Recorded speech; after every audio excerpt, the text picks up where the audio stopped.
যাচ্ছে তাদের ডিএনএ টেস্টের ব্যবস্থা করা হোক। ডিএনএ টেস্টের মাধ্যমে আমরা আমাদের সঠিক তালিকাটা চাই। সাথীয় বন্ধুরা, আমি আমার কথা বাড়াবো না। এখানে সংগঠনের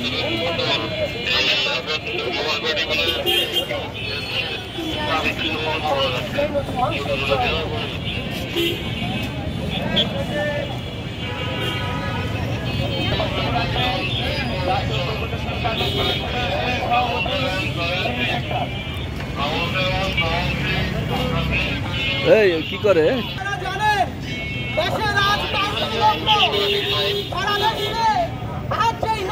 সৃষ্টি হয়েছে সেই নৈরাজ্য